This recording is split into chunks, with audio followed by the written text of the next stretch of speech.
I started in 2008. My last MMA was 2019. I won the British title. Your winner by TKO, Pic Jardine! I was scared of what was Paul Venis. As soon as he hit me, I was like, wow. Like, my brother killed himself. 2 weeks later, I was into HMP, Accrington. What always sticks with me, mate, it was the screams. I got the same screams off my mum. And that's thing will always stick with me, you know what I mean? Would you say there's signs to look out for if you think someone's going to do themselves in or do something stupid? If I was a bit older, I might have been able to see them signs, you know what I mean? That's why I've always hated myself a bit, so that's a bit of guilt that I've always held inside, you know what I mean? So if I always have a point to prove. Even in my fights, mate, like sometimes I've been hurt in fights, I'm thinking I will not go down. If you could have said something to your dad or brother, what would you say? So today we are joined by Pic Jardine. How are you doing, mate? How you doing, mate? I'm spot on, mate. How's you? No, spot on, mate. I just want to say first and foremost, mate, thank you for coming on. Because I know I've absolutely badgered you to get on here. But for those who don't know, obviously you're a bare knuckle fighter, and people have requested you to come on this podcast for a long time, mate. So again, I just want to say thank you for coming on. Where did you grow up, mate? I grew up in a little mining village at Cowan in Bishop Auckland. Mm-hmm. Just a nice little village, mate, just south of where. Were you surrounded by people in the fighting scene? I wasn't, mate. No, I wasn't surrounded by no fighters back then. There was no such thing as fighting when I got into fighting. Mm-hmm. There was only like just starting the MMA. Mm-hmm. There was not really no fighters about. The reason I asked that is obviously you're an unbelievable talent, and I've seen what you can do. And it's like when I look at someone like yourself, I always think there's got to be some other experience that gets you into that. Yeah. Because not everyone who doesn't grow up around fighters just becomes a fighter. Yeah. So how did you actually get into it? I got into it, well, it was my brothers, mate. My brothers were back in the day, my brothers were rough lads. Mm-hmm. They were like street fighting, going out, fighting all the time. And as a youngster, mate, I was bullied because of them. So they used to go out and have fights. Then the little brothers would come and bully me. So that's how it started for me, really. I got into fighting just to get me out of trouble. Mm-hmm. But it was just all come from them, really. Did you get involved with much trouble? Not when I was young, mate, no. No, as a youngster, no. So you said that as a youngster, obviously, did you get involved in any bother when you got older? When I got older, mate, it all started, mate, in 2009. My big brother, Gary, he committed... Sorry about that. No, it's fine, mate. He hung himself. And after that, mate, I went off the rails. I went completely off the rails, like drink, drugs, violence. Mm-hmm. I just started fighting all the time, mate. That's where it stems from, anyway. I think anyone who goes through that type of trauma, mate, there's no surprise why you'd get into this, that, and the other. Some people go down that route, some people go down another route, but I think it's just a form of actually channeling your own energy. Do you know what I mean? That's it, mate. I could have went either way. Mm-hmm. I could have went down the bad path, and I think I chose the right path. Were you close as well? We were really close, mate. My brother, we were supposed to start MMA together. We were talking about it. And 2 weeks after, he hung himself. Mm-hmm. So 2 weeks after that, I was in drink and drugs and violence. So 2 weeks later, I was in HMP, Accrington. Well, yeah. I got my first sentence here. I got 14 months in jail. Mm-hmm. Then as soon as I got out from that, mate, I just started training MMA. How did you end up in that? Just fighting, street fighting, mate. Street fighting. I was just basically just looking for chill, mate. Mm-hmm. Looking for violence. Mm-hmm. And it found us, mate. And it found us and put us in jail. I think it's one of them things, isn't it, where it's like sometimes I'll have these conversations where like I feel for the guest when they've been through them type of things. I've never. I mean, I actually lost my best mate. Sorry, mate. It was years ago now. And obviously, I'm never going to experience a brother, but that was as close as I can get. Do you know what I mean? So when I hear things like that, I just think I felt a certain way. Yeah. Luckily, I didn't go down that route and end up in that place. Did going to prison did it teach you out? It taught me a lot, mate. It taught me it's not what I want to be. It's not what I wanted to do. I was surrounded by lads I didn't want to be surrounded by. So when I got out, mate, it was like an eye opener. You know what I mean? I knew I didn't want that path, and it wasn't fair what I was putting my family through as well. So like it was 2 weeks after my brother died. It wasn't fair what I was putting my mum through as well, because I didn't think like the extra chew on and the extra pain I was giving her. Mm-hmm. So as soon as I got out, it was just straight and narrow. That's it.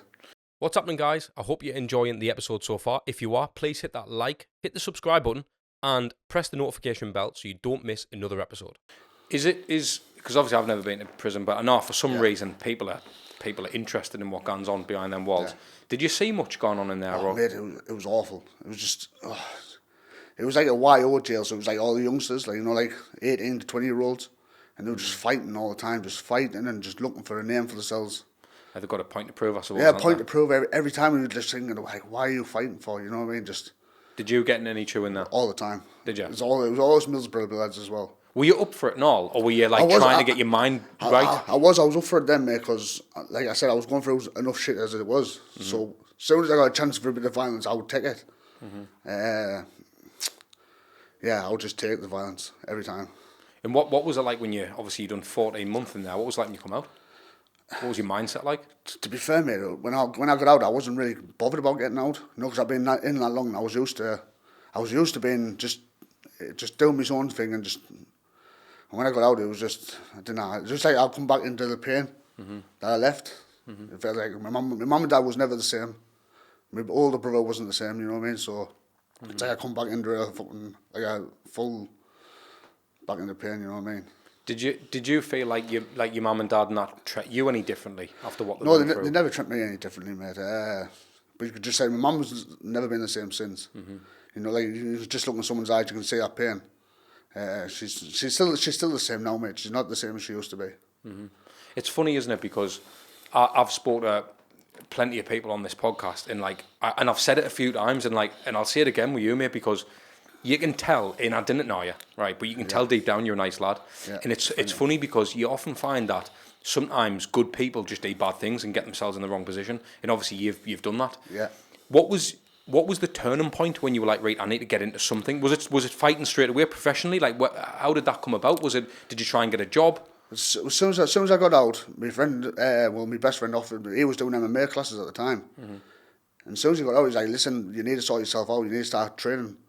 Because obviously I was fighting all the time. He's like, why not put it into a good motive and go train? So I went along. And I just got hooked straight away. I loved it. And it was just, it sounds awful as it sounds, it was the closest thing to a street fight without getting into trouble. Yeah. So I was training with the lads, and it was good crack. And it kept me head like straight. So I always had something to focus on then. And Did you go straight into bare knuckle, or was it? No, I was MMA. I was in the MMA for about 7-8 years.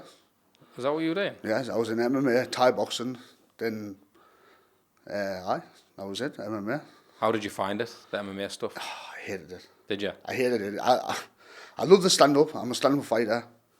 But as soon as they took me to the ground, it was like, it's just different level every time. It's the energy in it. It's the energy, As soon as they took me to the floor, I'd get back up and I'd be like, took back down. I was like, God, will you just tap me out? I just got sick. It's relentless, like. Yeah, it's just non-stop. I was thinking, I've just got back to my feet. Let me stand up, then they'll take me back down. I'm around a lot of lads who do MMA, and it's like I'm there a lot in the gym. I didn't get me selling to it, mate, because I'm like, I haven't got the energy for that. And sometimes it's just a respect that you've got to have though for people who can do that and put themselves through, because ultimately there's no real goal. There's never really a reward unless you're like one of the top boys doing it. It's like, but to put yourself through it, it just shows like test the character and who you actually are. Yeah, for you to say you hate it, but to be doing it for 7 or 8 years, there must be something that you got out of it. I got it. As soon as it sounds like it was more peace. It was just something to focus on, something to keep me grounded. It kept me something to train for and to keep me grounded. Yeah. Were you humbled when you were doing that? Yeah, I was really humbled. I thought I was this and that, and I was a bit of a big head. But as soon as I started training with these lads, it was like, these are the lads I wanted to be around. These are the lads like who can fight, and like they don't need to fight. So it was really humbling. Did you give up the drinking drugs when you started doing that, or were you still dabbling in that? I was still dabbling, mate. I'd dabble on the weekends and I'd go training, but I was never like. I should have been more disciplined. I should have been.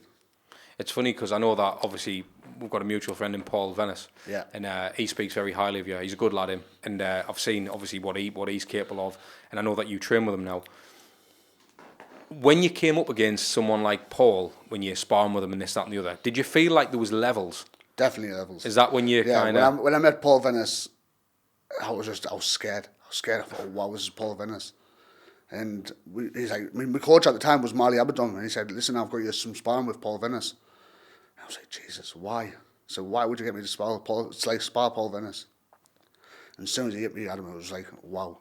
The thing is, It was, though, like, obviously, it was like totally different level. your coach clearly thought you were made for it, though. Yeah, he had bigger belief in us. He did. He knew I had potential. You know what I mean? So, but Yeah. When was the kind of point for you when you thought, actually, do you know what, I'm all right at this? Like, even this was like before the bare knuckle stuff. Was there a point in your MMA journey where you're like, you know what it is? Like, I know you hate it, but was there a turning point where you're like, actually, I'm all right? it was like 2019, mate. 2009 was my last MMA fight. I started in 2008. My last MMA was 2019. I won the British title.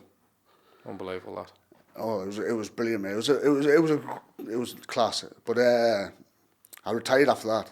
Why? I just got sick. I got sick. I was getting injured. I was getting old. I felt like I was getting old at that time. I was getting injured. I had bad knees, bad elbows.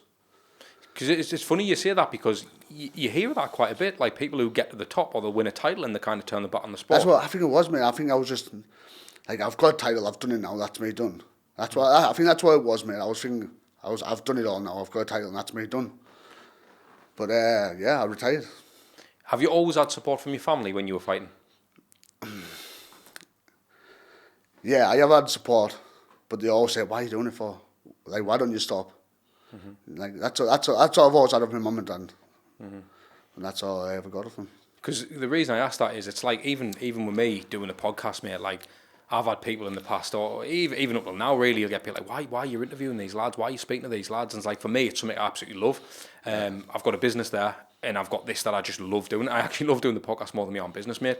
I get to sit down with people like yourself and just have a bit crack. Yeah. And that for me, that's all I see it as. And I learn loads about myself by speaking to people like you, because I'm like, right, well, he took that path. How can I not take that path? Yeah. He did that. He won that. How can I learn from that? And everyone, like, you've got unbelievable discipline to do what you do now. Was there a point in your, when you kind of left that and you turned your back on the sport, when you thought, I don't want to fight anymore? Or did you have your eyes on bare knuckle then? I was just totally completely retired. Then 2021, mate, my dad died. Bloody hell. Yeah, he died. So Sorry to hear that, mate. So it was like it was a kind of the same situation I was with my brother. I started going off the rails again, on the drink and drugs again. So I chose to obviously get into boxing, just a bit of discipline, keep me going. Yeah, then we just started getting the fight booked. So I had my first fight again, won that. Then I was hooked again. You know what I mean? That feeling of winning again, and then, like, I had a bit of a purpose. That's what set me off again. Do you think that's what the buzz is for you, the winning winning, more than mate. the actual fighting? Truthfully, mate, I hate fighting. I hate the feeling of it, but it's just, I don't know, it's like something I've got something to prove to myself. And I don't know, it keeps me grounded, it keeps me something to aim for. Who did you look up to when you were fighting? When I was fighting, Did you have, like, people around you you'd, like, want their respect? Like, was it your dad? Was it? Because the reason I asked that is, I had a good friend of mine, Josh Kelly, boxer, Josh, on the pod. Do you know Josh? Yeah, we are. And I said to him on the podcast, I noticed when he was in one of his last fights, I think it was against Troy, actually. Troy Williams. I think it was Troy Williamson. And I noticed when he was fighting, and I actually said this to him, like I say, he almost was looking in the crowd as if he was looking for. And I asked him, I said, were you looking for your dad's approval? And he was like, I think I've always kind of wanted that. Did you find that as well? I know obviously your dad's not here now, but before that, was that something you wanted? Like, Always. I always wanted my dad's blessing. I always want my dad to be proud of me. That's why it was. He used to love me watching me fight my dad. My dad used to go to me fights. He'd go, I'll put a bet on my son. I'll bet you my son will beat him. And I used to love that. So that's what it all stemmed to, mate. Yeah. Was he a fighting man? No, he wasn't. He was quiet. He was just a quiet farmer, my dad. Was he? But he loved to watch me fight. He was proud, you know what I mean? He loved to see me fight. And it was like, he knew it kept me right, kept me on the right path. And he loved to watch that. What about your mum? My mum hates it. My mum hates Still it. now? She hates it. All right. She's like, oh, it's me, baby, don't get hit and all this and that. She hates it. I wanna get into the bare knuckle side of things. Yeah. And when was that like a thing where you thought, I can do this? It was after the boxing. I had 14 boxing fights. I've never been beat. Never been beaten in boxing. So my coach was like, why don't you try this bare knuckle? I was like, I want to try it, but I was like, I don't think I'm that level. So they had some tryouts at Liverpool. big FC tryouts. So I just popped down. I thought I'll have a go of it and we'll see what the crack is.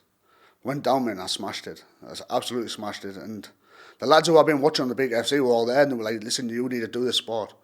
You'll do brilliantly. So I just give it a go at him, and it's brilliant. Like, did you ever look at like the money side of it? Like, were you from money growing up? I've never had money, mate. No.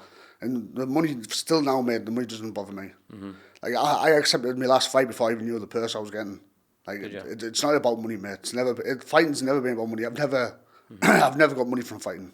It's always just been for the frisk, really. How do you keep yourself going then? How do you make a pound note? I'm a plasterer, mate. I have my own plastering business, so I'm plastering and training at the same time. So it's hard, yeah. I bet you when you walk in, people pay up. That's me. So how long have you been plastering for? Been plastering 5 years now. So yeah. Do you love it? Hate it. Do you? I hate it. But it pays the bills though, you know what I mean? So I need. But I know it sounds stupid because people are looking at, well, everyone's got to work. But like, it's funny because the trait that you've kind of obviously shown throughout this conversation so far is like, even when you hate something, you still do it. You just keep doing it. Yeah. Where does that come from? Like, just to keep... Because, I mean, I'll hold my hands up. I've had about 20 different jobs, mate, and I used to bounce about jobs to jobs. And I was like, I cannot do this, I cannot do that, I cannot do that. And then I remember my mum being like, well, what are you going to do? You've got to do something. Yeah. And I knew that. And don't get me wrong, I've always worked since I was 16. Yeah. But, like, it was more of I need money. For me, that's what it was. It was never a case of anything else. And for you to say it's not really about the money. I know you've got to pay the bills, but what keeps you in something without like, what else is it that you do if it's not money? Do you know what I mean? Like, how do you keep that momentum going? Is it just a fire in your belly to keep winning? Is it like, what is it? Are you trying to build a bigger plastering business? Like, I think it's just a fire in my belly, mate. I know I need to do something, so I'll keep doing it. If it's for me, I need to do it. So and if I have a feeling I need to do it, I'll keep doing it regardless. As awful as that sounds. So your bare knuckle record, what's that? 1-0. Right, okay. I've only had one bare knuckle. Because I know that obviously you've got a fight in October, haven't you? Coming up. October, yeah. You mentioned there Conor McGregor's going to be watching. Yeah. How did that come about? What, the fight? Conor McGregor coming down, because obviously I know that he's big into his bare knuckle, isn't he? Yeah, well, he's bought into the big FC. So how did you kind of? Does that put the pressure on when you know like people like him watching? It puts a lot of pressure on, because you want to showcase your skills, don't you? And you want to prove a point while he's there. So I'll be flat out there. Yeah, it's gonna be unbelievable. It's gonna be crazy, mate. You tilt the arena and all. You tilt there. You tilt the right. It's gonna be mental. Like in Newcastle as well, because obviously you bring a lot of fans. I bring a lot of fans, mate. Have you always had fans? Yeah, mate. I've always done brilliant with fans and tickets and that. I've always done well. I've got a good following. Good following, especially for being a little village, mate, as well. I think that's what it is as well. You've kind of went against the grain, so it's like people kind of believe in a local lad. You know what I mean? It's a bit. It's not like you just. You've already got this massive following, and you've always clearly been involved in scrapping at some way, shape, or form. People have known you for it. With that, have you always had a reputation, like on the streets and in the ring? I have, mate. Yeah, but everyone's just always thought I was somebody I wasn't. You know what I mean? I've never been this like a fathead or nothing like that. I've always been a well-grounded, just a humble lad. I've never been like the lad who people think I am. So, yeah, I've always had a reputation, but not the reputation what they actually know me. If you don't know by now, I run a business called The Content PT. I create content for influencers, PTs, online coaches and fitness brands all around the world. So if you are someone who's in need for sexy content for your social media, or you really want to maintain a competitive edge in your industry, drop me a DM on Instagram. Do you like having a reputation? No, I don't know. People hear things about me what I don't even know about myself. You know what I mean? Like I've never thought about me the way people hear I am. Because I think it can go one or two ways, can't it? Some people can thrive off having that, like the ego thing, and some people can go the other way and be a bit like you. You didn't really want that reputation. Do you? I mean, it probably doesn't happen as much now because people can say what you're doing in the ring. They probably think I'm not going to bother. But did it happen on the streets? Were you tested a lot? No, I was never tested on the streets. Not really. When I was young, and yes, I was really badly bullied. Adam, I was really bullied. But until I started fighting back, I wasn't. No. That's mad. That. No. So, in the actual fight scene, how does it differ? Because again, I've been around a whole array of different fighters, and you often find that people, they're not like what you'd think. Like you think cage fighter, or you think this, or bare knuckle is going to be an absolute animal. A lot of people think they're going to be arseholes. But actually, what you find is them the most disciplined people you ever meet, and they're never going to be the type of person who throw hands on the street. Do you find yourself that in that environment amongst fighters, there's more discipline than what you'd ever imagine. Yeah. In the gym, you find the best of lads. The best of lads are in the gym. Like, people think that cage fighters, the boxers are all going to be these arseholes, and they're not. They're the nicest lads you'll ever meet, and the best lads to be surrounded by. And that's 100% that, like. Did you ever get imposter syndrome? Do you know when you were like sort of sparring with Venis and that? Yeah. Did you ever think like I used to be a fan of these, now I'm in with them? Like, do you ever feel like you weren't worthy of that, or do you know you're capable? I still get that feeling now, mate. I feel like I shouldn't be training with Paul Venis, you know what I mean? Because he's a massive name. He always has been a massive name. Mm-hmm. And for him to be like, he's like my brother now. He's like a big brother to me. Mm-hmm. Like, we speak every day, and it's like a dream, mate. It's like a dream being surrounded by these type of lads. It's class, mate. I've been down his gym when I did the podcast with him, and just been in and around the people who he's mixing with and all that. It's almost like, what's the word? It's like camaraderie in it. It's like a proper brotherhood almost. Yeah. And I feel like once you're part of that circle, you kind of cannot, like, that is your family now. Yeah, do you feel like that? No. Yeah, definitely. Our circle's strong. You know what I mean? It feels like you said, it's like a family unit. Mm-hmm. Like, we don't. Yeah, it's just a brilliant atmosphere around the gym. I think every lad watching this or listening to this, I think everyone wants to be able to fight. Yeah. I can't fight, mate. Right. So when I look at people like yourself, I think there's part of us that would like that. Like, I wish I could. I mean, obviously anyone can train and go and apply themselves, but someone who can do it time and time again and show up and get humbled and get the face kicked in. And you said the first time you sparred Paul, he broke your nose. Nice, like, do you know what I mean? Like, people are not willing to come back to the gym the second time. For you, is it always that need to prove yourself? Like, I'm not going to be put down by these people, regardless who they are. Yeah, it's always been like that, mate. I always have a point to prove. Mm-hmm. Even in my fights, mate, like, sometimes I've been hurt in fights, I'm thinking, I will not go down. I'll refuse to go down. I don't like to do it. Even in the gym, I don't like to show face. Like, if I've been hurt, even when Paul broke my nose, I try not to show it. You know what I mean? I feel like I've got something to prove. Do you ever get scared to fight? Because I know you said you don't like fighting, really, do you? Truthfully, mate, I get terrified. Every fight I've ever had, I've always been terrified. Like, I'm a really nervous person, you know what I mean? I've never been so scared of my last fight. Like, it was just a mad feeling. It was crazy, like. What is it you get scared about? Do you get scared to be hurt? Do you get scared, like, for the fans watching, you want to humiliate yourself? Like, where does the fear come from? I think I don't want to humiliate myself. It's not the fight itself, it's people watching us.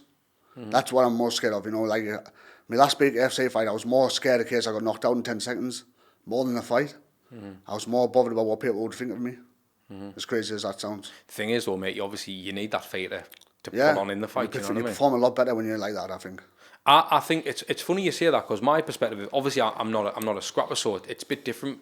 But, like, my perspective is always like, mate, if you went in the ring, right, and you had 20 fights and you got done in every time, fair play. Yeah. Doesn't matter. You've still gone back and gone back and gone back. How many people have got that type of mentality where they're going to go in anyway? So I know it's a bit of a cop-out answer, but, like, win or lose, the respect's still there. Obviously, you want to go and perform. You want to go and do your family proud. You want to go and do that. Yeah. But there's still got to be a level of, you know, that is your character. So it takes someone like you to actually perform in the sport. Can you see, I know you're only 1-0, can you see a future in Bare Knuckle for yourself? Yeah, I definitely see a future in the big UFC, 100%. I think when my first fight, it was all right, but obviously now I know what I'm doing, I can just keep getting better and better and better. Mm-hmm. So the next fight I'll be 100 times better. And do you get more excited from this than just boxing? Because obviously you were undefeated boxer and all. 100%. I was getting bored of boxing. I've beat everybody in the Northeast. So with the big FC, it's a lot more scary, a lot more excitement. It's mental, that, innit? Because if you look at, I would think the other way. I'd be like, well, I'm undefeated as a boxer. Yeah. Like, that's the buzz. So clearly it's not even the winning that keeps you going, is it? It's not, mate. It sounds stupid as it sounds. I don't care about winning every time. As long as I have a good fight and I have a good display of myself, that's all I care about. Mm-hmm. Like, I could get beat as long as I have a good tear up. That's all I'm happy about. It's as awful as it sounds. That's what it is for me. Have you got kids? Yeah, I've got 3 kids. So do you kind of, like, you know that they're going to see it and all at some point? I just want them to be proud. I want them to say and say, like, that was me dad. My dad could do it. Yeah. And that's what I want them to just to say, like, that my dad could fight. Mm-hmm. And this is what he did, and he tried. But even doing podcasts like this is why I say, honestly, mate, after this, and I hope you feel like more up for podcasts. Yeah. Get on as many as you can, mate. because ultimately, like, that's the way I always look at it. Like, I've got a little one, mate. She's only 3-year-old, and I know that one day, I know something could happen to me. You never know, do you? Like, one day, mate, there's hours and hours and hours of content you can watch about that. Yeah, watch it and look back on it. Just, that was him when he was, I mean, I'm 34. Like, that was his mindset when he was 34. He was knocking around with this person, he was asking these questions. Like, and that's why I think, although a lot of people like they're thirsty for views and that, it's important to just be like, look, let's just chill out here. Like, we're actually recording a moment in time. It's a conversation. Yeah, Do you know what I mean? Like, why not? It's about your life, isn't it? Like, how much, like, and again, like, I'll ask you the question. How much would you have loved now to see your brother or your dad on a podcast? I'd have loved it. Wouldn't you? That's what I'm saying. I've got no videos of my brother or anything like that. Yeah. Just something to look back on would have been special. You know what I mean? Just something, like you said, something like a podcast there would be brilliant to watch. I bet you watched it 100 times, wouldn't you? Oh, I'd non-stop watch it on repeat. That's what I mean, mate. And I think that's why, like, again, if there's anyone listening or watching, like, look at people like yourself as inspiration. Like, no, you tell us, I'll be honest, you said you were a bit nervous about coming on. Yeah. And, like, I get nervous every time I do a podcast because I didn't know who I'm going to be sitting in front of. And, like, sometimes it's like, fuck, like, have I got the right questions? And I didn't plan out. I kind of just wing it. I'd wing everything in life, to be fair. But, like, again, people can look at people like you and go, do you know what, actually, it is worth telling me story. It is worth going into the ring. It is worth going down to the gym and training and doing something I might feel a bit nervous about because look where you can come. Yeah. That being said, have you ever had your own, like, mental health battles? I constantly have my mental health is through the roof, mate. Like, is it? It's like 1 minute I'm happy, the next minute I'm not. Mm-hmm. But it all stems from the gym. If I'm on the gym, I'm not happy. So if I'm not happy, I go to the gym and I'm totally fine. It's crazy. So I always go I'm always in the gym really for my mental health. Mm-hmm. It helps me big time. What would you say like the lowest points you've had? The lowest point was with my brother and my dad. That was what, like, the gym saved me from that. That's what I believe the gym saved me from doing something stupid myself. Mm-hmm. Is that something you'd considered? I consider the gym saved me from myself, 100%. If it wasn't for training or anything to keep me right, except for my family, I don't think I would have been in myself, Adam. You know what I mean? It gives me something to focus on. I think that's a thing as well, isn't it? It's like looking at kind of your circumstances and the people that you've had around you. And obviously, if you go through these fucking horrible scenarios, like, you realise that, you know, like, doing them type of things or going down that path, it's permanent, isn't it? Yeah, it's permanent. There's no going back. You know what I mean? So it's that's the way I always thought about it. It's not the fact of me. It's the fact of what I would put my family through. You know what I mean? Like it sounds awful. It sounds. My brother never thought about his family at that time. Mm-hmm. Like, we're the ones who suffered. He suffered in his own mind, but we're suffering constantly. You know what I mean?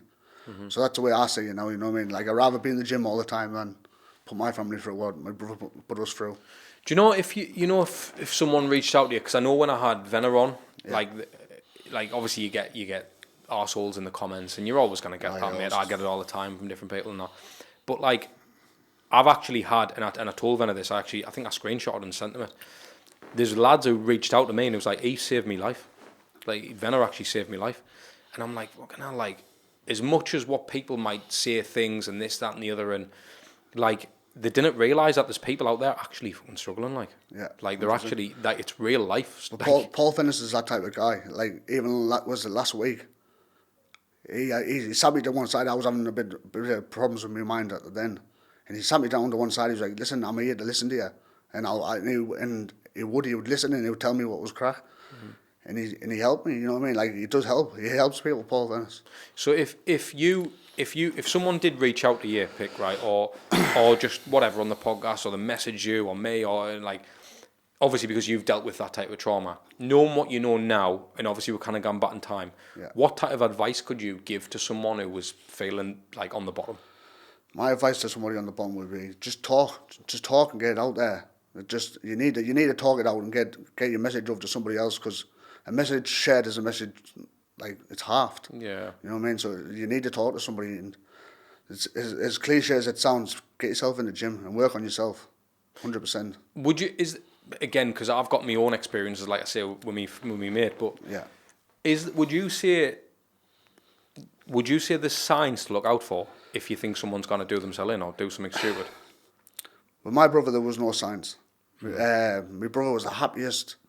He was the happiest person, you know what I mean? Like, but it was drink for my brother. My brother would have a drink and he would turn nasty.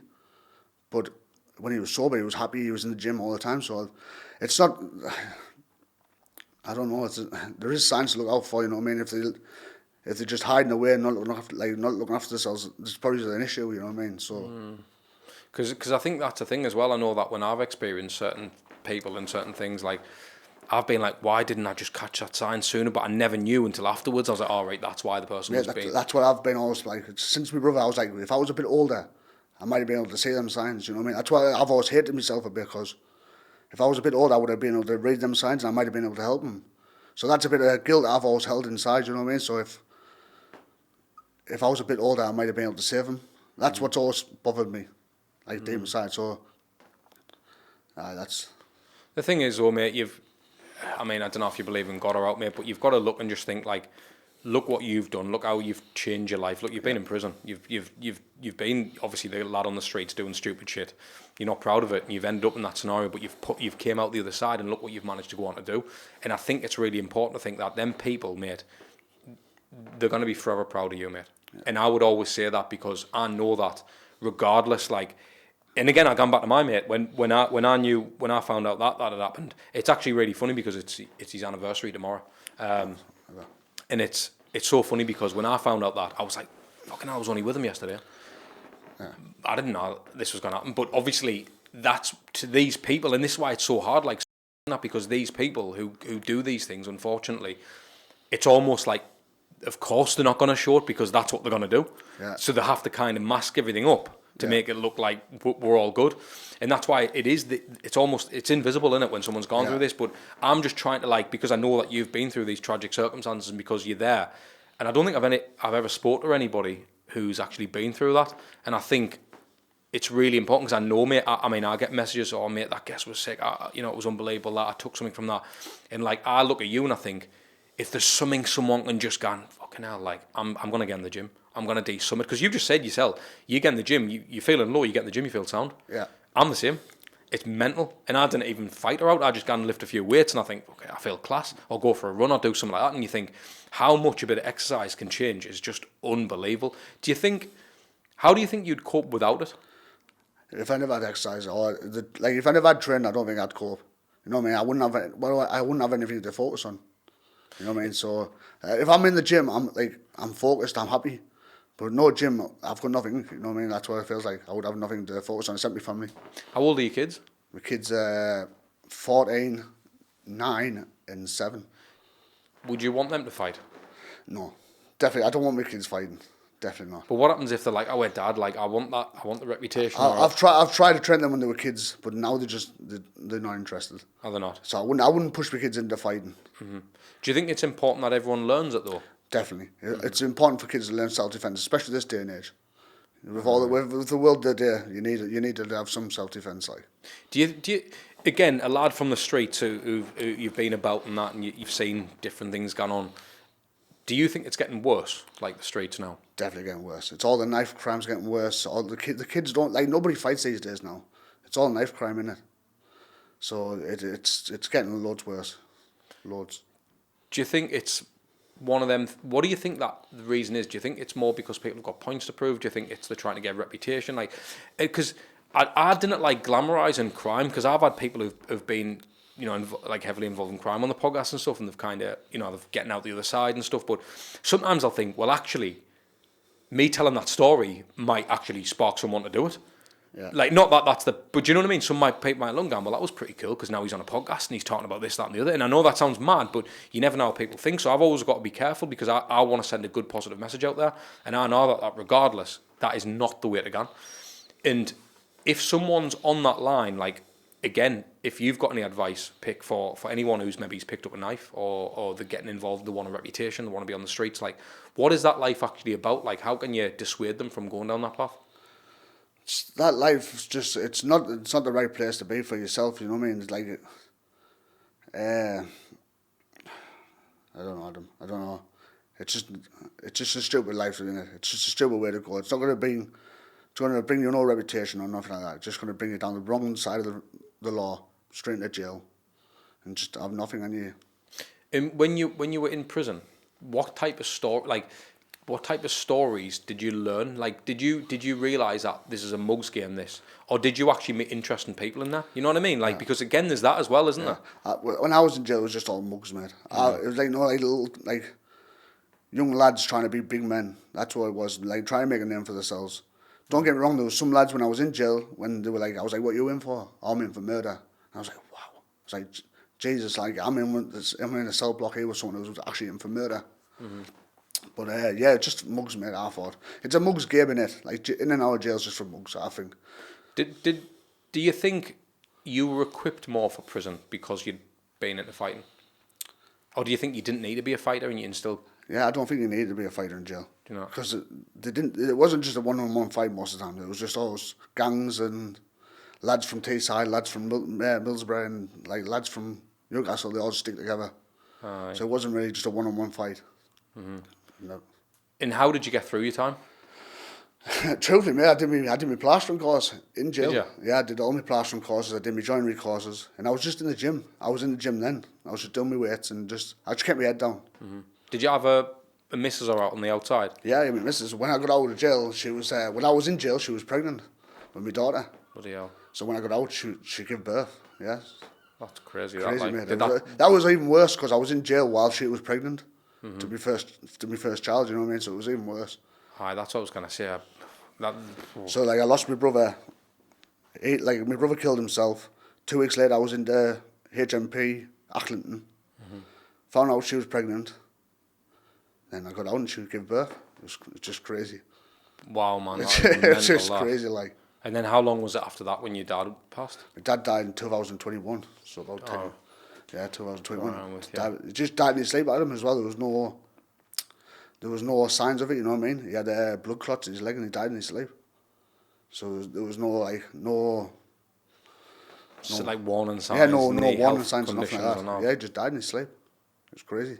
Bloody hell, mate. It was like what always sticks with me, mate, it was the screams. I got the same screams off my mum. You know, when my brother killed himself, it was the same phone call I got with my mum screaming down the phone. It was the same noise, and it was the same noise I got off my dad. When my dad died, she phoned us, and it was the same scream. And that thing will always stick with me. You know what I mean? That's like some people don't realize. Like one noise, like from my mum's, not like from my mum, that sticks with me. It was the same scream when my brother killed himself to when my dad killed himself. It was just awful. There's often you find that there's certain memories like that that'll definitely scar you. I know I've had a few things that I've seen and I've been like, I wish I didn't say that, or you know what I mean. And I think that's the thing that'll. You can never, no matter how many words you've got, you can never explain to someone what you've... I kind of know what you're saying when you're saying that certain scream. And some people, fortunately, will never have to go through that in their life. Hopefully, no one else does who listens to this. But people are going to go through shit. It's going to happen. You know what I mean? At somewhere or another, you're going to lose your parents. You're going to lose someone. Hopefully, it's not the other way around.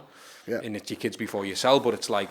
I think, again, it's like you can't be prepared for that, but because you've stuck in the gym, because you've had these other things you can lean on and channel your energy, you've had that a bit of, I wouldn't say an advantage, because you've had bad luck there, like, on a few occasions. The worst luck you can possibly imagine. But at the same time, you've also found that solace in training or something like that, do you know what I mean? Yeah. What's your plans for the future, Pic, with your fighting? Plans for the future are smash everybody in the big FC.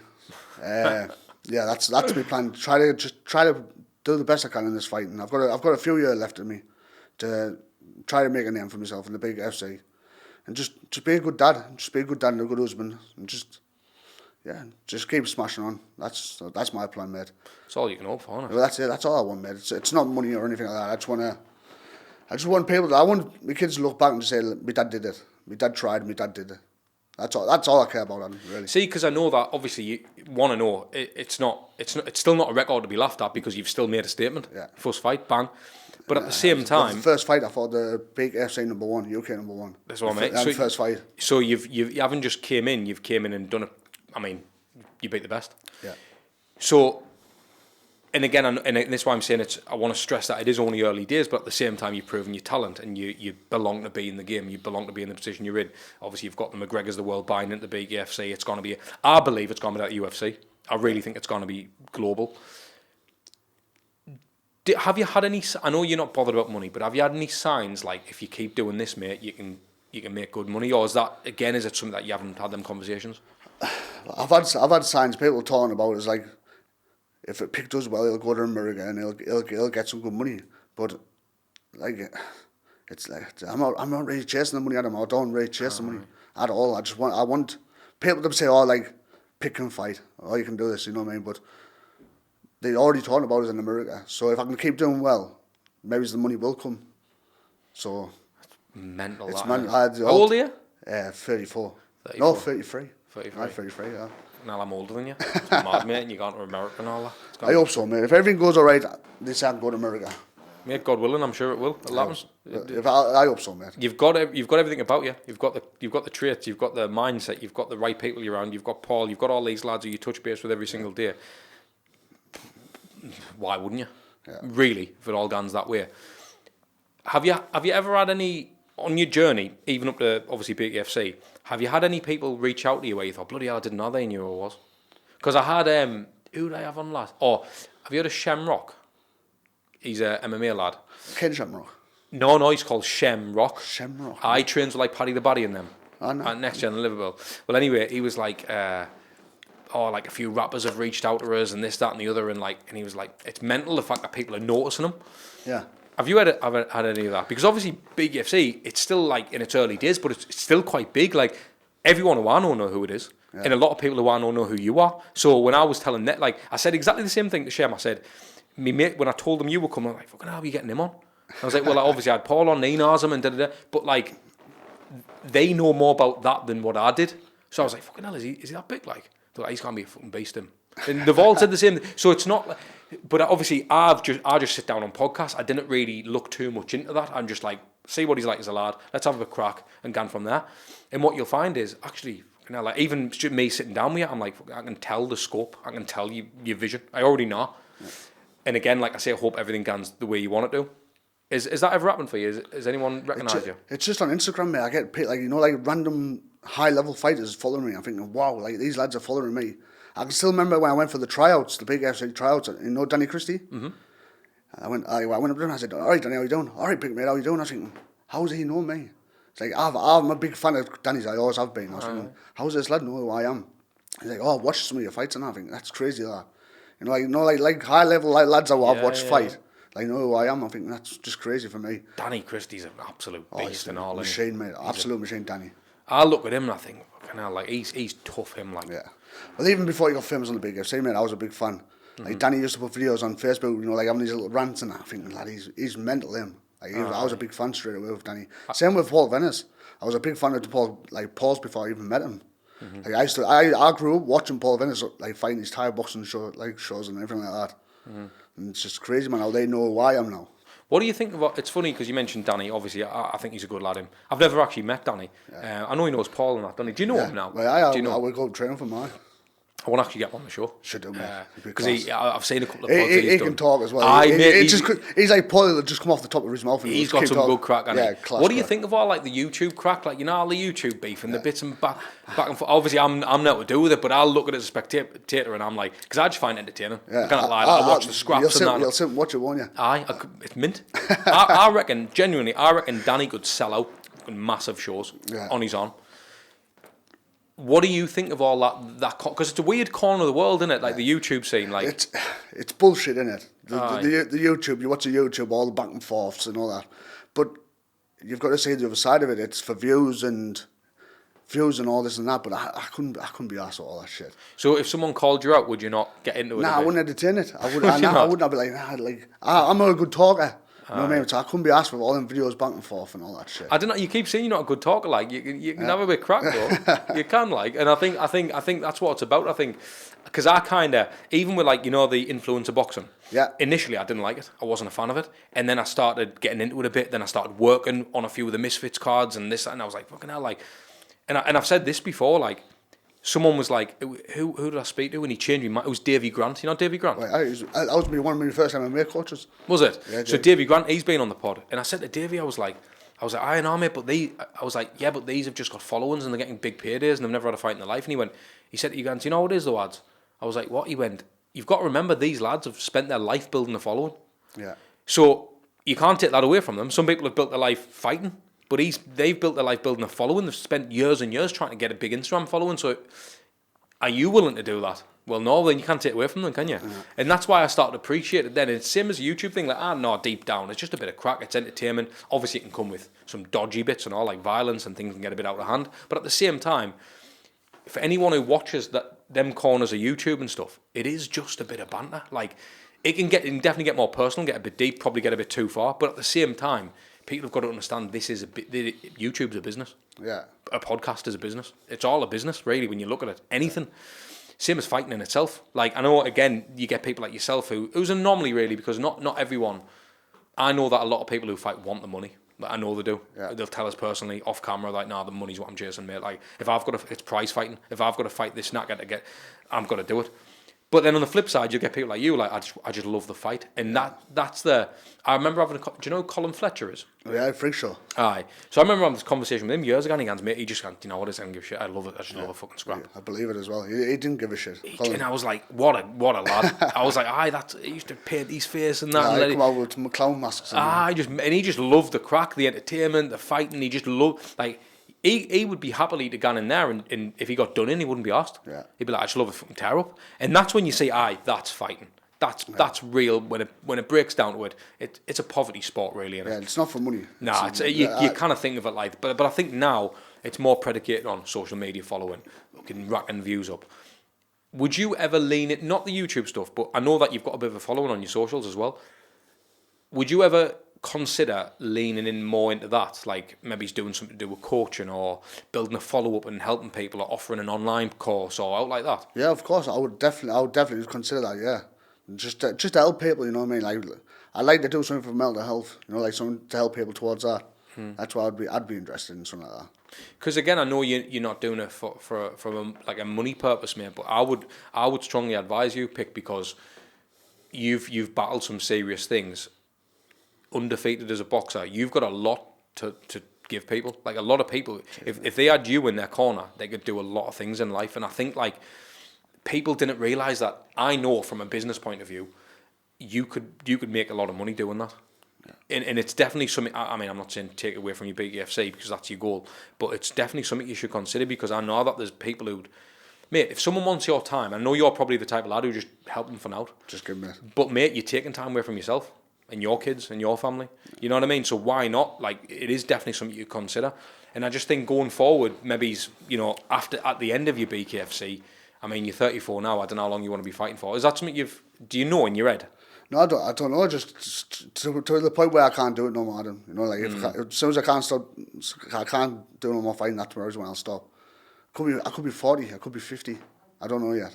So you think we'd have to take an injury? Yeah, I think it'll take a big injury. I think it would. Do you think after your career, do you think plastering's what you'll do? I'll stick plastering, mate, I think. But I want to go into coaching. I like to go into coaching. That's what I've always wanted to do. Mm-hmm. Would you always want to live in Bishop Auckland? No. I'm only in Bishop Auckland because my mum's there. I won't leave my mum. That's the only reason, mate. So, like, as awful as it sounds, if anything happens to my mum, I'm gone. Where would you go? Anywhere. What, out the UK or? No, I'd love to move out the UK. Yeah, the UK. I'd love it. Would you? I'd love to move away, mate. It'd be a dream come true. Where would you go? In Spain or somewhere? Spain or somewhere. Or even Sweden. Somewhere. I'd love to go to Sweden. Has the prison bit ever stopped you from anything like that? No. I haven't been in trouble now for 10 years. Aye, as soon as I started training, I haven't been in no trouble since. See, it just goes to show again. Goes to show, mate, like, you can replace one bad thing with something else, and it keeps you out of trouble. That's what boxing does for me. It keeps me out of trouble. If you could, this is a bit of a deep question, mate, but I kind of want to. I feel like I want to ask you a question where I want to wrap the podcast up with a bit of a deep question, mate. If you could have said something to your dad or brother, what would you say? Just hang on, you know what I mean? Don't make a harsh decision straight away. You know what I mean? Tomorrow's a better day. You know what I mean? Things do get better. Like that decision what my brother made was on a split decision. The next day it would have been a lot better. And it would have been. And that's all I could say, don't really. And if they were looking at you now, what do you think they'd say to you? Just keep going, son. Just keep going, keep trying, and just keep smashing it. That's what I like to hope they would say anyway. Pic Jardine. Thank you so much, mate, for coming on. Thank you very much. Thank you, bro. Thank you. So if you've enjoyed this conversation and you like things like this, make sure you click up there and watch this episode.